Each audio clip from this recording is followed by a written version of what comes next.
Good morning once again.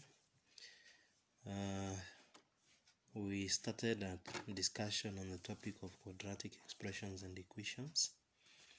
During the last lesson, we were dealing with expansion, which involved opening brackets. Today, we want to look at objective number 2, which involves the quadratic identities. We want to derive the quadratic identities and then look at how we apply them in solving quadratic expressions or in expanding quadratic expressions. For us to understand this, let us look at the following examples. You have example 1, which is x plus 2 squared. Again, we say this is equivalent to x plus 2 multiplied by x plus 2. Once we expand, just like we said in the previous lesson, we arrive at the expanded form as x squared plus 4x plus 4. Likewise, if we look at 2x plus 1 squared, again this is the same as 2x plus 1 into 2x plus 1, which is 2x into 2x plus 1 into 2x plus 1, again giving us 4x squared plus 4x plus 1. Our third example is 3 plus x squared, which is 3 plus x into 3 plus x, which eventually gives us 9 plus 6x plus x squared in the expanded form. Now, from the examples above, we are able to observe a particular pattern. Let's look at the expansions a little bit closer. We have x plus 2 squared. Once we expanded this, we got x squared plus 4x plus 4. We would arrive at the same by first squaring the first term in the bracket, which was x, therefore giving us the first term in the expanded form as x squared. Then to arrive at the middle term, which is 4x, we multiply x, which is the first term in the bracket, by 2, which is the second term in the bracket, again by 2. So it becomes 2 times x times 2. The dot here is notation for multiplication. Then to arrive at the third term, we multiply the third term, which is 2, by itself, or rather we square the second term in the bracket, giving us 2 squared.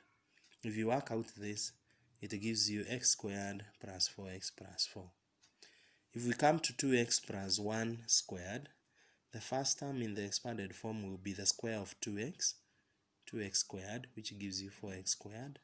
The second term will be 2 multiplied by 2x multiplied by 1, which gives you 4x.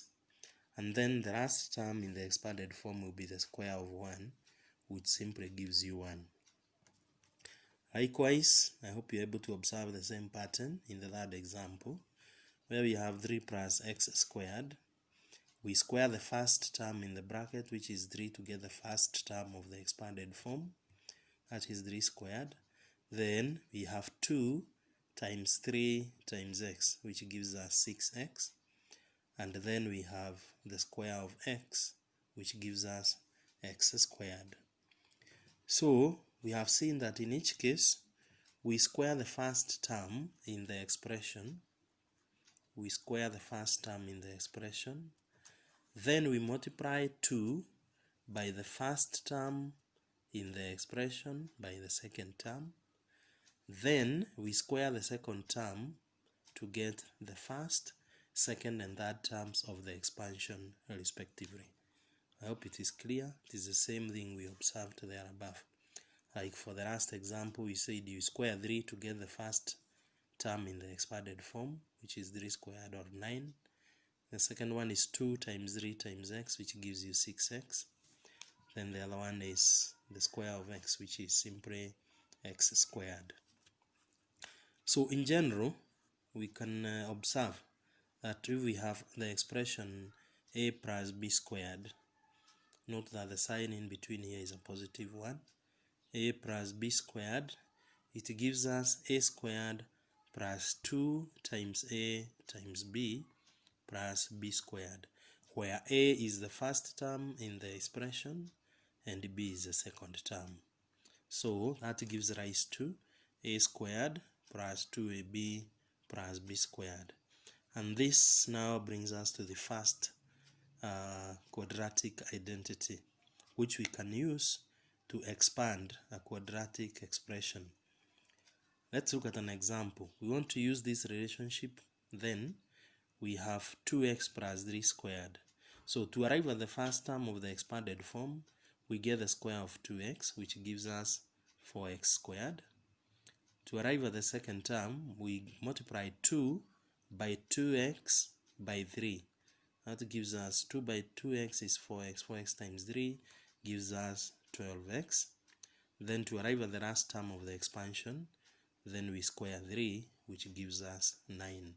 So that is how we make use of that identity to expand quadratic expressions. So that is the first identity. We want to look at the second identity. This identity involves subtraction. Note that in the examples we dealt with in part 1, we had a positive sign in between the two terms in the quadratic expression. So we now have x minus 5 squared. If we expand that the normal way, we arrive at x squared minus 10x plus 25. Likewise, if we have 2x minus 1,